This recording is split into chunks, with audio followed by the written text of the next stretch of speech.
Hello students and welcome to this new lecture where we will see our continuation part of our chapter number 7 pronouns, personal pronouns, number, gender and case.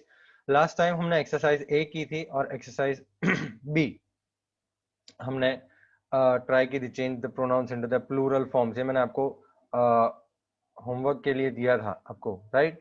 ठीक है, तो ये हमने solve करी थी और उसके बाद हमने नाउन्स की तरह पर्सनल प्रोनाउंस के भी केसेस होते हैं, वो हमने देखा। केस मतलब क्या होता है बेटा? सब्जेक्टिव केस, पॉजेसिव केस और ऑब्जेक्टिव केस। इसका मतलब कि प्रोनाउंस की जैसे प्रोनाउंस जब अलग अलग जगह पे यूज होते हैं तो अलग अलग यूज होते हैं, ठीक है? जैसे सब्जेक्ट के रूप में यूज होते हैं तो शी के रूप में यूज होते हैं, पॉजेसिव केस में यूज होता है तो हर यूज होता है, ऑब्जेक्टिव केस में यूज करते हैं तो हम हर यूज करते हैं। तो ये जो होता है वो है सब्जेक्टिव, पॉजेसिव और ऑब्जेक्टिव केस। मैं आपको डिटेल में समझा रहा हूँ सब्जेक्टिव, पॉजेसिव और ऑब्जेक्टिव केस क्या होता है, क्योंकि आप शायद भूल गए होंगे। तो पर्सनल प्रोनाउंस ऐसा बोला जाता है कि सब्जेक्टिव केस में when the pronoun is the subject of the sentence, मतलब सेंटेंस के अंदर जब सब्जेक्ट के रूप में प्रोनाउंस यूज किए गए हैं, ठीक है, तो वो हो जाते हैं सब्जेक्टिव केस। सॉरी स्टूडेंट्स, मेरा थोड़ा कैमरा ये स्टिक हो रहा है, वापस बंद करके चालू कर देते हैं हम। ओके, चलिए।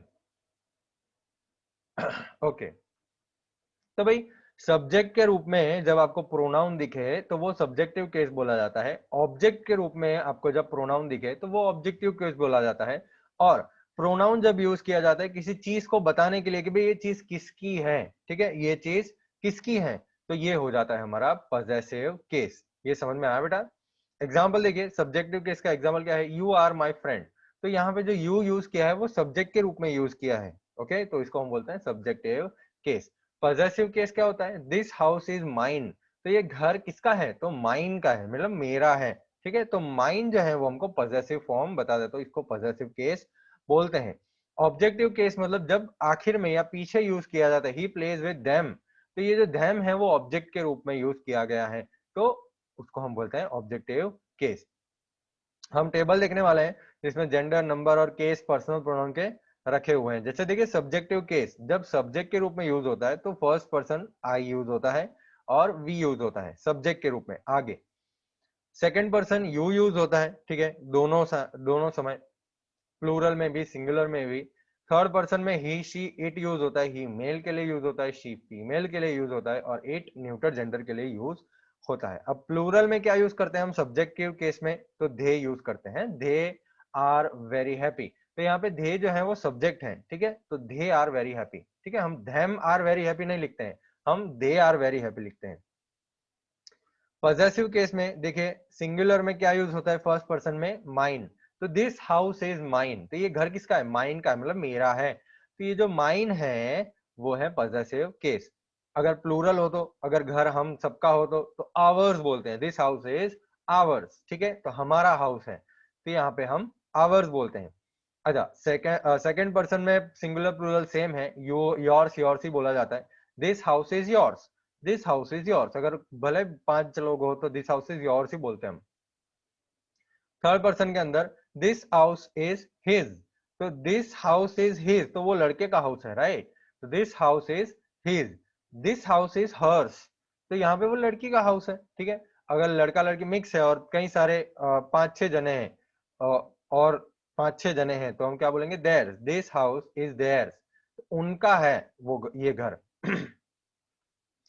ऑब्जेक्टिव केस में हम जब ऑब्जेक्ट के रूप में यूज करते हैं तो मी पीछे यूज करते हैं, अस प्लूरल में यूज करते हैं फर्स्ट पर्सन में, यू यू यूज करते हैं हम सेकंड पर्सन में, और हिज, हर्स, इट ये हम पीछे यूज करते हैं, या तो हिम यूज करते हैं, ठीक है।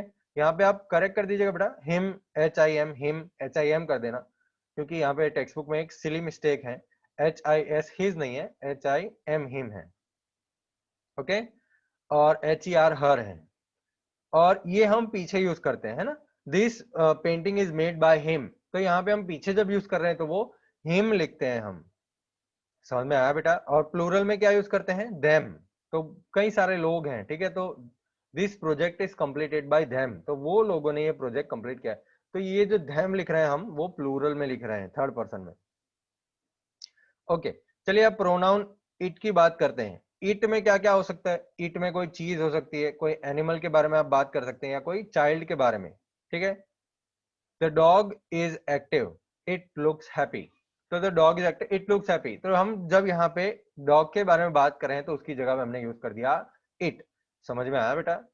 इट जो होता है वो जिंदा चीजों के लिए यूज, मतलब वैसे तो एनिमल और ऐसे बच्चे के लिए यूज होता है, बेबी के लिए यूज होता है जिसका जेंडर हमको पता नहीं है। ठीक है, तो इट न्यूटर जेंडर के लिए यूज होता है। जैसे कोई चीज है तो उसका न्यूटर जेंडर होगा। टेबल, तो टेबल के लिए इट यूज करते हैं हम। कोई एनिमल के लिए भी इट यूज करते हैं। और एक चाइल्ड, एक बच्चा जिसका हमको जेंडर नहीं पता है, ठीक है, उसके लिए हम इट यूज करते हैं। मीनिंगलेस सब्जेक्ट के लिए भी हम यूज करते हैं कि भाई कोई meaning, it is pleasant today. तो अभी इसमें क्या है? इट इज, तो वेदर की बात कर रहे हैं ना यहाँ पे, तो एक मीनिंगलेस है। ठीक है, वेदर, टाइम, डिस्टेंस, टेम्परेचर, ये सारी चीजों के लिए आप जब बात करते हैं तो इट यूज करते हैं। जैसे इट इज प्लेजेंट टुडे, तो वेदर कैसा है? बहुत ही बढ़िया है आज। ठीक है, तो यहाँ पे हमने वेदर की जगह इट यूज किया, it is pleasant today. It is 8 o'clock now, तो अभी 8 बजे हैं। ठीक है, तो इट हम समय के लिए यूज करते हैं, वेदर के लिए यूज करते हैं, डिस्टेंस के लिए यूज करते हैं, और टेम्परेचर के लिए यूज करते हैं। ओके, चलिए एक्सरसाइज सी हमारे पास जो आई है उसमें हम क्या करना है, हमको fill in the blanks with I और मी। ओके, चलिए let's try exercise C. I और मी हम फिल करेंगे। गिव, क्या लिखेंगे? Give dash something to eat. Give I something to eat या give me something to eat? Give me something to eat, yes और no? चलिए लिखते हैं, give me something to eat dash am hungry. तो me am hungry या I am hungry? I am hungry, yes, yes और no? चलिए number 2, can you drop I at the airport या can you drop me at the airport? Can you drop me at the airport? Me आएगा ना, M E me. Dash shall give you the book myself. देखो आगे लिखना है तो क्या लिखेंगे? I, yes, I shall give you the book my self.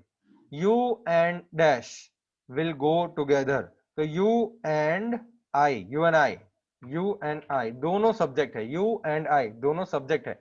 Subject के रूप में आपको हमारी बात करनी है तो क्या यूज करेंगे? आई यूज करेंगे। My parents love I, my parents love me, me आएगा ना? Okay, number 6, dash have a pet monkey. आगे क्या यूज करेंगे? आई। ठीक है, I have a pet monkey. चलिए 10 सेकेंड देता हूं मैं, आपके टेक्स्ट बुक में ये लिख दीजिए या तो स्क्रीनशॉट खींच लीजिए, बाद में लिख दीजिएगा। एक्सरसाइज सी के लिए 10 सेकेंड्स। 10, 9, 8, 7, 6, 5, 4, 3, 2, 1। आशा करता हूं कि आपने पॉज करके ये आंसर्स लिख दिए होंगे। मैं अब क्लियर करने वाला हूं, चलिए क्लियर करते हैं और आगे बढ़ते हैं। एक्सरसाइज डी हमारे पास आ गया। आपको यहाँ पे क्या करना है भाई? वी और अस रखना है, रख देते हैं। उसमें क्या है? डैश मस्ट सेव वाटर, क्या आएगा? अस मस्ट सेव वाटर या वी मस्ट सेव वाटर? आ गया ना आंसर, आपके दिमाग में ही आ गया, we must save water. We हम सब्जेक्ट के रूप में रखते हैं, अस हम ऑब्जेक्ट के रूप में रखते हैं। ठीक है, dash should learn from our mistakes. तो यहाँ पे भी, सॉरी ये तो नंबर 3 है, नंबर 2 पे आते हैं। They should have called, they should have called किसको? मी, अरे sorry we. They should have called we on time या they should have called us on time? Us आएगा ना बेटा, क्यों? क्योंकि ऑब्जेक्ट के रूप में यहाँ पे हमको लिखना है तो हम क्या लिखेंगे? अस लिखेंगे। ठीक है, अब आगे लिखना है, सब्जेक्ट के रूप में लिखना है तो क्या लिखेंगे? We. Most of, most of क्या लिखेंगे? Most of we do not learn from our mistakes या most of us do not learn from our mistakes. तो अस आएगा ना, क्योंकि यहाँ पे भी हम ऑब्जेक्ट के रूप में लिख रहे हैं बेटा, most of us. Number 5, they have left, object के रूप में us, they have left us behind. Let us hope for the best, यहाँ पे लेट आ गया ना तो बात खत्म, उसके बाद अस ही लगता है, लेट के बाद वी लगता ही नहीं है, लेट के बाद अस ही लगता है। ये मैं आपको जब हम एक्टिव पैसिव या वो वाला चैप्टर करेंगे तब मैं आपको बताऊंगा। Late us hope for the best. चलिए 10 सेकेंड एक्सरसाइज डी के लिए दे देते हैं हम। 10, 9, 8, 7, 6, 5, 4, 3, 2, 1। आशा करता हूं कि आपने अपने टेक्स्ट बुक में ये लिख दिया होगा या तो फिर स्क्रीनशॉट खींच लिया होगा, क्योंकि आपको ये सब फेसबुक में लिखना है। क्लियर करते हैं, चलिए आगे बढ़ते हैं। अब हमारे पास है एक्सरसाइज ई। कुछ नहीं करना है, खाली टिक करना है। क्या टिक करना है? सूटेबल वर्ड्स ब्रैकेट्स में से। तो पढ़िएगा, ध्यान से समझिएगा, आपको जो ठीक लगे उसको टिक करिएगा। चलिए हम करते हैं टिक। अच्छा, मैं अंडरलाइन करूंगा, आप टिक कर देना, ठीक है। Our students are working hard so theirs might win the match.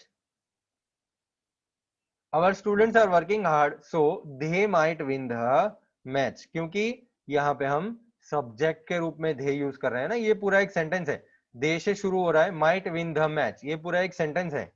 Okay, तो यहाँ पे हम सब्जेक्ट के रूप में यूज कर रहे हैं, तो सब्जेक्ट के रूप में क्या यूज करेंगे? दे। नंबर 2, आई कॉल्ड, किसको? दे कि them। I called them, I called them up to know whether they had reached on time or not। क्यों? क्योंकि यहाँ पे they से शुरू होके not तक ये अलग सेंटेंस बन रहा है, right. they had reached on time, तो ये पूरा एक सेंटेंस है और वर्ब के आगे सब्जेक्ट होता है, तो ये सब्जेक्ट के रूप में हम लिखेंगे they। आगे हमने them लिखा, क्यों? क्योंकि I सब्जेक्ट है, तो पीछे हो गया object, I called them। Number 3, please don't call me when I am working. ये भी राइट है ना? Please don't call me when I am working, क्योंकि पीछे एम लिखा हुआ है। देखिए, आप देखा आपने, पीछे एम लिखा हुआ है। अब एम के साथ तो क्या आता है बेटा? आगे आई ही आता है, वी तो आता नहीं है, ठीक है। तो ये हमको सबसे पहले पता चल गया कि एम के साथ हमको आई लिखना है, तो आगे हम अस तो लिखेंगे नहीं, क्योंकि हम हमारी ही बात कर रहे हैं, तो मी लिखेंगे। ओके।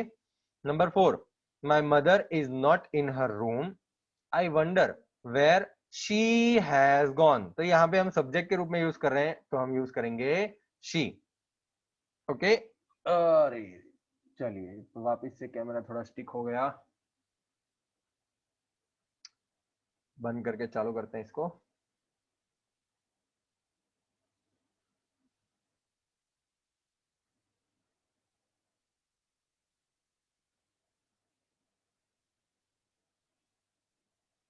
आ गए? चलिए, थोड़ा और स्टिक हो रहा है। Okay. Number 5, can dash carry the bag your self. भाई यहाँ पे योर सेल्फ आया तो क्या करेंगे? योर सेल्फ आया तो क्या करेंगे? आगे क्या लिखेंगे? यू, है कि नहीं? आगे क्या लिखेंगे? You. Can you carry the bag yourself. चलिए नंबर 6। अब देखिए यहाँ पे व्हेन आई या mine, when I play with my pet dog या when mine play with my pet dog, क्या लिखेंगे? When I play with my pet dog it feels happy. Dog के बारे में बात किया ना हमने, तो इट लिखेंगे, राइट। चलिए, हो गया हमारा एक्सरसाइज ई। 10 सेकेंड आपको देता हूं मैं लिखने के लिए या स्क्रीनशॉट खींचने के लिए। 10, 9, 8, 7, 6, 5, 4, 3, 2, 1। क्लियर कर देते हैं और आगे बढ़ते हैं। अब बेटा हम पढ़ने वाले हैं पजेसिव प्रोनाउन। हमने पजेसिव केस तो पढ़ा, तो ये पता चल गया पजेसिव वर्ड से कि भाई पजेसिव वर्ड जो होता है वो किसी चीज किसी की होती है वो बताता है, ठीक है। पोजेशन करना, पोजेशन मतलब मालिकी होना, तो किसका है, किसकी है, ये बुक किसकी है, वो पेन किसकी है, तो ये जो हमको बताता है वो होता है possessive pronoun. A pronoun that shows possession or ownership is called a possessive pronoun। तो एक ऐसा प्रोनाउन जो हमको ओनरशिप बताता है, जो हमको मालिकी बताता है, ऐसा प्रोनाउन को हम बोलते हैं पजेसिव प्रोनाउन। ओके। एक पर्सनल प्रोनाउन जो पजेसिव केस में होता है उसको पजेसिव प्रोनाउन बोलते हैं। हमने जो ऊपर सीखा ना, ऊपर ये जो पजेसिव केस वाला पढ़ा, वो पूरा पजेसिव प्रोनाउन है, ठीक है। चलिए एग्जाम्पल देखिए, दीज बुक्स आर हिज। तो ये बुक्स किसके है भाई? वो लड़के की है ना, तो हिज जो है यहाँ पे पजेसिव प्रोनाउन है। ओके, कई सारे और एग्जांपल्स है देखिए पॉजेसिव प्रोनाउन के, जैसे इट का कोई पोजेशन नहीं होता है सबसे पहले चलिए फर्स्ट पर्सन की बात करें भाई, आई अगर मेरी कोई चीज है तो हम क्या लिखेंगे, mine, this book is mine. अगर हमारी कोई चीज है तो हम क्या लिखेंगे, hours, this book is ours, हमारी बुक है। सेकंड पर्सन आपकी है तो यू लिखेंगे, तो मतलब योर्स लिखेंगे, दिस बुक इज योर्स, ठीक है। Third person he she it they, he का क्या करेंगे, हिज, तो दिस बुक इज हिज, जैसे हमने ऊपर देखा ना, these books are his. Hers लिखेंगे अगर लड़की की बुक है, और देयर्स लिखेंगे अगर किसी ग्रुप की है या किसी कई सारे लोगों की चीज है। ओके, अब हम पढ़ेंगे बेटा पॉजेसिव प्रोनाउन और पॉजेसिव एडजेक्टिव के बीच में डिफरेंस क्या होता है, मैं आपको बता देता हूं। देखो सिंपल डिफरेंस है, पॉजेसिव प्रोनाउन, सुनिएगा ध्यान से, पॉजेसिव प्रोनाउन के एग्जैक्ट पीछे, सुनिएगा ध्यान से, पॉजेसिव प्रोनाउन के एग्जैक्ट पीछे नाउन नहीं आएगा, ठीक है। पॉजेसिव प्रोनाउन के एग्जैक्ट पीछे नाउन नहीं आएगा, पॉजेसिव एडजेक्टिव के पीछे नाउन आएगा ही आएगा, ठीक है। पॉजेसिव प्रोनाउन के पीछे नाउन नहीं आएगा। जैसे यहां पे देखिए example, this pen is hers, तो हर्स के पीछे कोई नाउन आया, हर्स के पीछे कोई नाउन नहीं है, ठीक है। अगर हम ऐसा लिखते हैं दिस इज हर पेन, तो ये हर के बाद नाउन आ गया ना, पेन, नाम है ना, पेन का नाम पेन है, ठीक है। तो दिस इज हर पेन, तो ये आपने देखा, मैंने आपको बोला ना, पॉजेसिव प्रोनाउन के पीछे नाउन नहीं आता है, पॉजेसिव एडजेक्टिव के पीछे नाउन आता है, आता है ओके, समझ में आया बेटा, ये समझ में आया, ये बस यही सब लिखा है, ठीक है।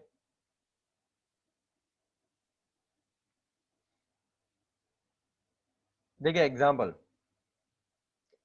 The bag is new, its handle is made of brass, तो यहाँ पे इट्स के बाद क्या लिखा हुआ है, हैंडल, नाउन लिखा हुआ है ना, नाउन लिखा हुआ है हैंडल, तो हम ये जो इट्स लिखा हुआ है वो हो गया हमारा पॉजेसिव एडजेक्टिव, है कि नहीं। अरे यार ये वापस से स्टिक हो गया, ये कैमरे को कचरे के डब्बे में मुझे डाल देना चाहिए।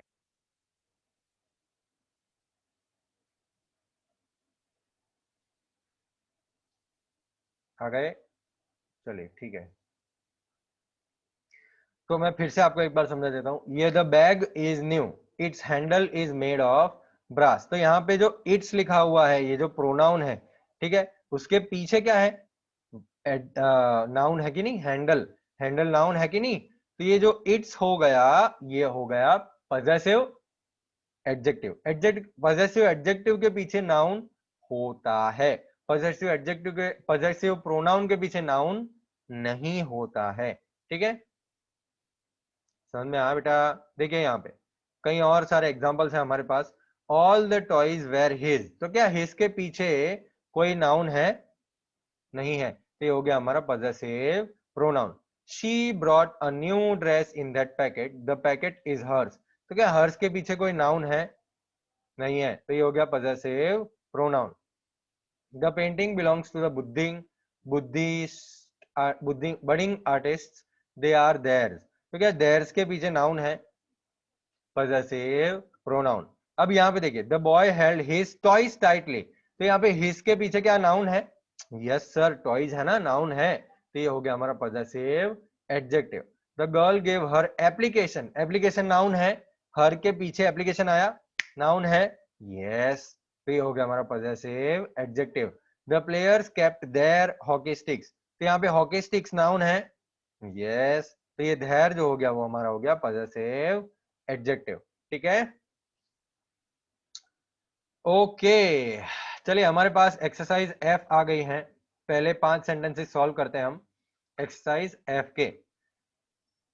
आपको करना क्या है, fill in the blanks using possessive pronoun given in the bracket, तो ब्रैकेट में जो पॉजेसिव प्रोनाउन दिया है वो आपको यूज करना है, थोड़ा सिंपल हो जाएगा यार। देखो, can you get your football dash has a puncture in it, क्या आप अपना फुटबॉल ला सकते हैं, mine has a puncture in it, तो हम क्या करेंगे, माइन, ठीक है, mine has a puncture in it, तो मेरे फुटबॉल के अंदर पंचर है, आप अपना फुटबॉल ला सकते हैं। तो यहाँ पे हम क्या लिखेंगे, MINE, mine. Number 2, Rahul said, teacher I am yet to get my new identity card. The teacher said yes dash is with me, आपका आइडेंटिटी कार्ड मेरे पास है। आपका क्या करेंगे, योर्स है कि नहीं, YOURS, yours. Soma said, is that Rani's bag? Rohan said, yes, it is hers. लड़की है ना रानी, तो HERS, it is hers. Number 4, I shall carry my own bag and you should carry yours. Number 5, Johnny does not wear caps. How can this green cap be उसका, उसका, his? ठीक है, how can this green cap be his. समझ में आया? चलिए 10 second देता हूं 5 सेंटेंस इसका आंसर लिखने के लिए, फटाफट। 10, 9, 8, 7, 6, 5, 4, 3, 2, 1। क्लियर करते हैं इसको। चलिए नंबर 6 देखते हैं, 7 और 8। ओके ओके, नंबर 6, 7, 8 ही है, उसके बाद डेमोन्स्ट्रेटिव प्रोनाउन करते हैं। Number 6, my library card has expired. My library card has expired. Can I borrow yours? है कि नहीं? Can I borrow yours? चलिए number 7, these cars belong to my neighbors. Even these bikes are उनकी। क्या use करेंगे, theirs, है कि नहीं, THEIRS, theirs, क्योंकि नेबर्स प्लूरल है ना। Are those chocolates and flower on the table, कुछ भी लिख सकते हैं इसमें, तो है माइन, आवर्स, हिज, हर्स, कुछ भी लिखिए चलेगा। चलिए मैं योर्स लिखता हूं, वैसे तो आप सब लिख सकते हैं। Are those chocolates and flowers on the table, mine. Are those chocolates and flowers on the table, ours. Are those chocolates and the flower on the table, his, hers, theirs, कुछ भी यूज कर सकते हैं। Okay, यहाँ पे कोई specification नहीं दिया है, इसलिए आप कुछ भी यूज कर सकते हैं। यहाँ पे स्पेसिफिक नहीं बताया कि किसका है, ठीक है।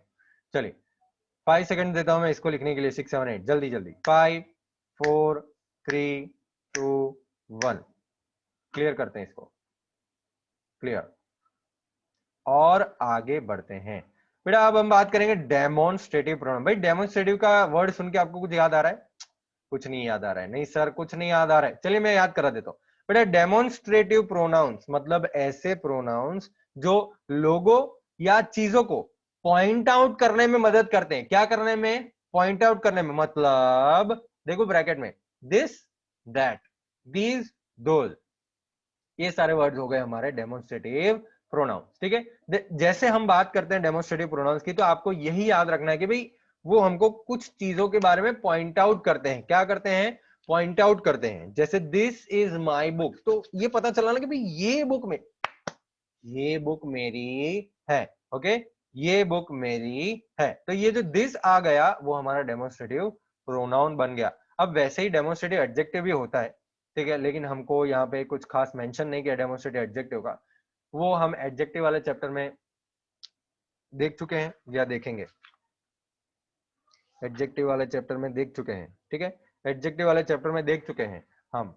दिस बुक, तो ये जो दिस बुक आ गया ना, तो दिस डेमोन्स्ट्रेटिव एडजेक्टिव होता है। क्यों? क्योंकि दिस के बाद एग्जैक्ट बाद नाउन होता है, तो उसको हम डेमोन्स्ट्रेटिव एडजेक्टिव बोलते हैं। अगर नाउन आ जाता है उसके एग्जैक्ट पीछे तो डेमोन्स्ट्रेटिव एडजेक्टिव, अगर नहीं आता है तो demonstrative pronoun. Okay, this is my book, यहाँ पे जो दिस यूज किया ना वो गया हमारा डेमोन्स्ट्रेटिव प्रोनाउन। तो आपको ये याद रखना है भाई ये 4 वर्ड जो है वो डेमोन्स्ट्रेटिव प्रोनाउन है। जैसे दिस, तो हम अगर यहीं पे है, नजदीक है, ये नजदीक है, ठीक है, तो और इसके बारे में बात कर रहे हैं तो वो हम दिस यूज करते हैं। अगर वो दूर है तो हम दैट बोलते हैं। अगर बहुत सारी चीजें हमारे नजदीक है तो हम दिस बोलते हैं। बहुत सारी चीजें हमारे दूर हैं तो दोज बोलते हैं। ओके, दिस और दैट कई बार आप पहले के बारे में बात कर रहे हैं। जैसे the priest gave an enlightening speech, तो वो जो महाराज थे, ठीक है, उन्होंने बहुत ही बढ़िया speech the. Many people did not like that, उसको कई लोगों को वो पसंद नहीं आया। क्या पसंद नहीं आया? वो पसंद नहीं आया, जो स्पीच दी उसने वो पसंद नहीं आया। समझ में आया? तो यहाँ पे हम ऐसे भी this that this those use करते हैं। चलिए एक्सरसाइज जी के बारे में बात करते हैं। चलिए मैं आपको एक्सरसाइज जी ट्राई करने के लिए देता हूं, ठीक है, आप एक्सरसाइज जी ट्राई करिए। Dash is a gift for you, तो हम क्या लिखेंगे? ये लीजिए, क्या लिखेंगे? Dash is a gift for you, ये मैं लेके आया आपके लिए gift. This is a gift for you, तो ये रहे ना, नजदीक है अपने पास तो है। This is a gift for you, ठीक है। प्लूरल होगा तो उसके पीछे आर आएगा, सिंगुलर होगा तो इज आएगा। तो आपको देखना है कि सिंगुलर में दिस लिखना है या दैट लिखना है, ठीक है। और प्लूरल होगा तो आपको पता चल ही जाएगा कि आर आता है, आर आता है, राइट। ये वॉज आता है तो सिंगुलर होगा, ये तो आपको पता ही है। तो आप ये एक्सरसाइज जी ट्राई करेंगे। ओके, नेक्स्ट टाइम हम एक्सरसाइज जी सॉल्व करेंगे और बात करेंगे आगे। आपका होमवर्क क्या है भाई? रुके रुके रुके रुके रुके, आपका होमवर्क है कि भाई एक्सरसाइज बी हमने सॉल्व करी थी, सी डी ई एफ और जी, इतने एक्सरसाइज आपको सॉल्व करने हैं, मतलब जी आपको ट्राई करना है, ठीक है। और ये एक्सरसाइज हम नेक्स्ट लेक्चर में करेंगे, ये आपको लिखना है फेसबुक के अंदर। ओके, चलिए बाय बाय फॉर नाउ, और मिलेंगे हम नेक्स्ट लेक्चर में, बात करेंगे आगे।